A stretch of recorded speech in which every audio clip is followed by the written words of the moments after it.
Hi hello అందరికీ నమస్కారం. Welcome to our channel. నేను ఆదిత్య.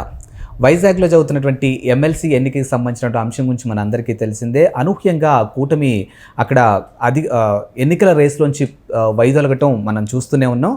సో మరి ఇప్పుడు అక్కడ బొత్స ఏకగ్రీవం అయ్యే ఛాన్సెస్ అయితే ఎక్కువగా కనిపిస్తూ ఉన్నాయి. దీని వెనకాల చంద్రబాబు నాయుడు యొక్క వ్యూహం ఏదో ఉంది అని కొన్ని వార్తలు అయితే వినిపిస్తున్నాయి. ఒకవేళ ఇదే కనుక నిజమైతే మాత్రానికి వైఎస్ఆర్సీపీకి సంబంధించినటువంటి జగన్మోహన్ రెడ్డి కంటే కూడా బొత్సకి రేపు స్ట్రాంగ్లో ఉన్నటువంటి ఒక పదవిని కట్టబెట్టే ఛాన్సెస్ ఉన్నాయి అని ఎక్కువగా వినిపిస్తుంది. సో మరి ఇది ఎంతవరకు వాస్తవం అనే అంశం గురించి మాట్లాడడానికి ప్రస్తుతానికి మనతో పాటు స్టూడియోలో ఉన్నారు ప్రముఖ సీనియర్ జర్నలిస్టు సిఎస్ రావు గారు. సో సార్ని అడిగి మరిన్ని విషయాలు తెలుసుకుందాం. సార్ నమస్కారం. సార్ నమస్తే సార్. వైజాగ్కి సంబంధించినటువంటి ఎమ్మెల్సీ ఎన్నికకి సంబంధించి కూటమి రేస్లోంచి అయితే పక్కకు తొలగింది. సో ప్రస్తుతానికైతే బొత్స మాత్రమే అక్కడ కనిపిస్తున్నారు. ఎవరో ఇండిపెండెంట్ అభ్యర్థి ఒకళ్ళు ఉన్నారు. సో ఆల్మోస్ట్ కన్ఫర్మ్ అయిపోయినట్టే అన్నట్టుగా కనిపిస్తుంది. దీని వెనకాల చంద్రబాబు నాయుడు యొక్క వ్యూహం ఉంది, అందుకనే కావాలని రేస్లోంచి పక్కకు తొలిగారు అనే ఒక వార్త కూడా వినిపిస్తుంది. మరి అసలు దీని వెనకాల మతలబ్ ఏమై ఉండొచ్చు సార్? ఇప్పుడు చంద్రబాబు నాయుడు అధికారంలో ఉన్నాడు, ముఖ్యమంత్రి, 164 మంది ఎమ్మెల్యేలు ఉన్నారు, బలమైనటువంటి పార్టీ, బలమైనటువంటి కూటమితో ఏర్పడినటువంటి ప్రభుత్వం. ఎస్. సో ఇలాంటి పరిస్థితుల్లో అసలు గెలుపు ఓటములతో సంబంధం లేకుండా డ్రాప్ అయ్యాడని అంటే ఏ వ్యూహం లేకుండా డ్రాప్ అవుతారా పోటీ నుంచి? అందరికీ అదే డౌట్. ఇప్పుడు ఖచ్చితంగా వ్యూహం ఉంటుంది. చంద్రబాబు నాయుడు లాంటి సీనియర్ పొలిటీషియన్ వ్యూహం లేకుండా అలాంటి పని చేస్తారంటే ఎవరు నమ్మరు. సో ఆయన ఏం చెప్తున్నారు? విలువలతో కూడినటువంటి రాజకీయాలకి నాంది పలుకుతున్నాను అని చెప్తున్నారు. ఏంటి విలువలు? జగన్మోహన్ రెడ్డి విశ్వసనీయత విలువల గురించి మాట్లాడితే వాటి విలువలు అంటారు కదా. ఇప్పుడు జెడ్పీటీసీలు, ఎంపీటీసీలు వీళ్ళు కాంగ్రెస్ పార్టీ నుంచి లేదా వైఎస్ఆర్ కాంగ్రెస్ పార్టీ నుంచి గెలిచినటువంటి వాళ్ళు, పార్టీ సింబల్ మీద గెలిచినటువంటి వాళ్ళు. రేపు ఎమ్మెల్సీ ఎన్నికలు జరుగుతాయి. జరిగినప్పుడు వాళ్ళ ఇష్టానుసారం ఓట్లు వేస్తారు. అది ఎలక్షన్. అది వైఎస్ఆర్ కాంగ్రెస్ పార్టీ నుంచి గెలిచినంత మాత్రాన వైఎస్ఆర్ కాంగ్రెస్ పార్టీకి వెయ్యాలి అనేటువంటి నిబంధన ఎక్కడా లేదే. కాబట్టి వాళ్ళు ఎక్కడైనా ఓటేస్తారు. సో కాబట్టి పోటీ నుంచి తప్పుకున్నంత మాత్రాన ఇదేదో విలువలతో కూడినటువంటి ఎన్నిక, అందుకే నేను మెజారిటీ లేదు కాబట్టి పోటీ చేయట్లేదు అనుకోవడానికి ఛాన్స్ లేదు. ఎందుకంటే జనరల్ ఎలక్షన్లో గెలుపు ఓటములతో సంబంధం లేకుండా పోటీ చేస్తారు కదా అందరూ. అలాగే ఇప్పుడు ఎమ్మెల్సీ ఎన్నిక కూడా అంతే. ఎమ్మెల్సీ ఎన్నిక కూడా ఇప్పుడు వైఎస్ఆర్ కాంగ్రెస్ పార్టీ వాళ్ళు ఎక్కువ ఉండొచ్చు. ఇప్పుడు మొత్తం 838 మంది మొత్తం ఓటర్స్ ఉన్నారు. వాళ్ళలో 600 వైఎస్ఆర్ కాంగ్రెస్ పార్టీకి ఉన్నారు, 200 మాత్రమే టీడీపీకి ఉన్నారు. అందుకే పోటీ నుంచి తప్పుకున్నాము, విలువలతో కొన్ని రాజకీయాలు చేద్దాం అనుకున్నాము అని చెప్పేసి అంటున్నారు. గతంలో క్యాంప్ రాజకీయాలు అనేకం పెట్టారు కదా.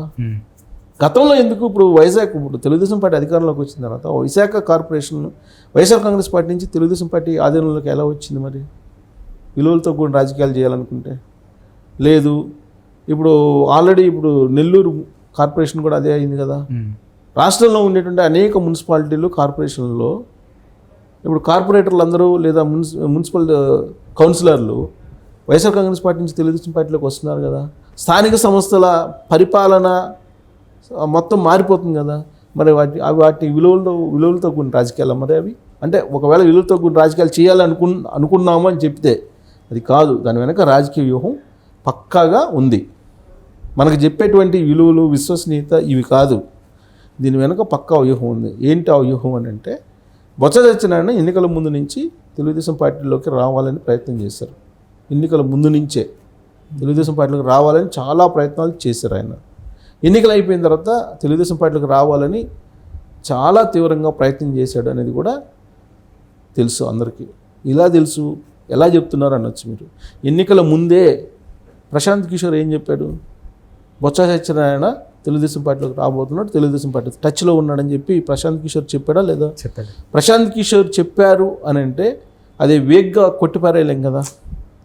ఇప్పుడు ప్రశాంత్ కిషోరు ఒకవేళ చెప్పాలనుకుంటే చాలామంది లీడర్లు ఉన్నారు కదా. ఒక బొత్స సత్యనారాయణ గురించి ఎందుకు చెప్పాడు?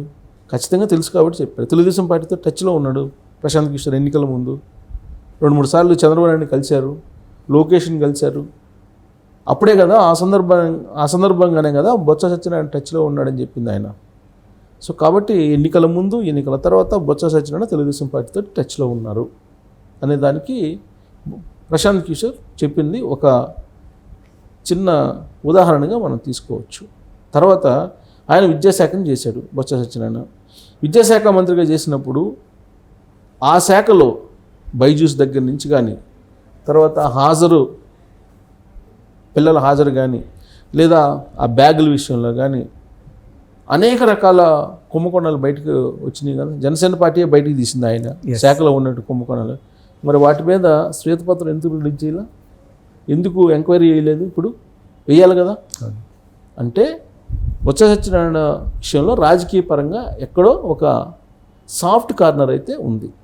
అది బొత్స సత్యనారాయణ తెలుగుదేశం పార్టీలోకి ఏ సమయంలో వస్తారు, ఎప్పుడు వస్తారు అనేది ఒక అంశం అయితే, ఇప్పుడు అభ్యర్థిని కూటమి పెట్టకపోవడం వెనక ఉన్నటువంటి రీజన్ ఏంటంటే వైఎస్ఆర్ కాంగ్రెస్ పార్టీలోనే రాజ్యాంగపరమైనటువంటి పదవుల్లో పవర్ఫుల్ పోస్ట్లో బొత్స సత్యనారాయణని నిలబెట్టేటువంటి ప్రయత్నం, ఒక వ్యూహం చంద్రబాబు నాయుడు చేస్తున్నారు.